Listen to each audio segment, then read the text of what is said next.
and for my money they are the principles. Some of these are really fundamental, if you like, to fitness, and by the time you've done these 5, especially if you can get some cardio in as well, which I might actually cover on another occasion, you're on really good grounding. So the first one we're going to do, the first 5 I'm going to demonstrate, and this is assuming that I've already gone through them with you, and this is just like a backup video.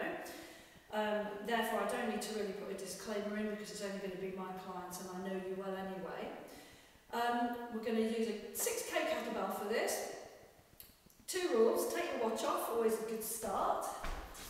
And if you ever do this with other people, avoid pointing at other people. I'm also assuming that you've had a really good warm-up, which is vital. Even if you've warmed up on a machine, it's really important that you do some squats before you start. I'm going to break all these rules because I've only just come in, but I'm in a bit of a hurry to get out of here as well. I'll be fine. Okay, so the first one I'm going to show you is the kettlebell swing. There's 2 versions of a swing. One is where your head goes down, and so you're almost looking between the knees, which is more back orientated, lower back orientated. And the other one is where you keep your head up, which then becomes more major leg muscles orientated. I'll show you from the side. Now remember, I'm not going to go through millions of teaching points as I maybe would, because you've already done this. This is more of a reminder. So with the basic kettlebell swing, we start small. And this is what I call a sit-stand exercise. So in other words, as I'm pulling up, I'm pushing through what I call an explosive hip. We're pushing through the hip flexors at the front here. Therefore, it's hitting the gluteals, which are what these are so good for. As you get more confident, as you get warmer to it, start to climb the kettlebell.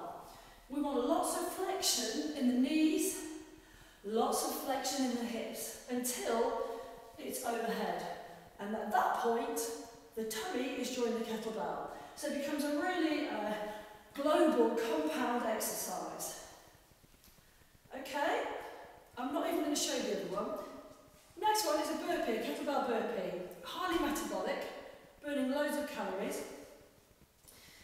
I always start with a squat, and then we're going to turn this into a goblet, put in a press, down, catch it by the horns, down to the floor, and that's the movement that's going to kick you off.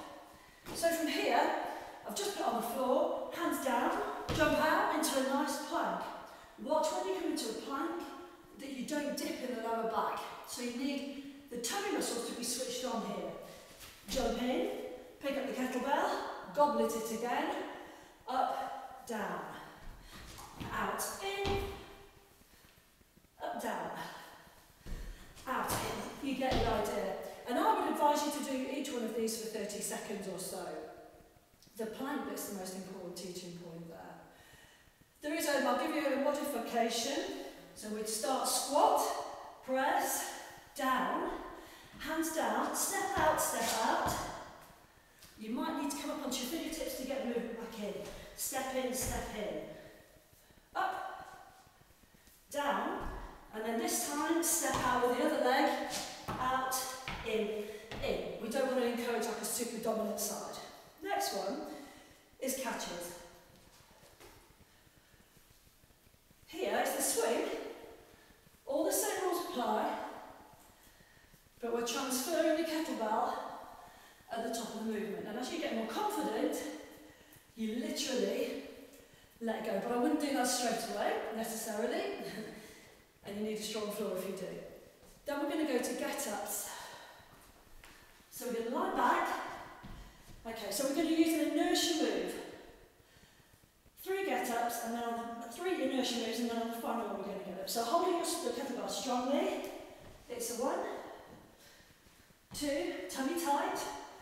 3, this lifting the leg business you don't have to do. And then here, for me personally, I draw my feet back a little, stand, down, same thing, I'm lifting the other leg. That just gives me inertia. A bit of momentum. And then some of the girls, cross that leg. I don't actually dare do that because it doesn't get me up, but it works for some of them. I think that'll do for get-ups.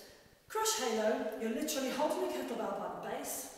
I'm going to take it around the head, and back again. And again. Brilliant. So this one is really nice for the shoulder complex, working right through all the muscles surrounding the shoulder joint. And that's that. As I said, I probably gave you more teaching points when I did this one-to-one. Hoping you're enjoying the video. I hope it helps you to remember them more than anything else here. Brilliant.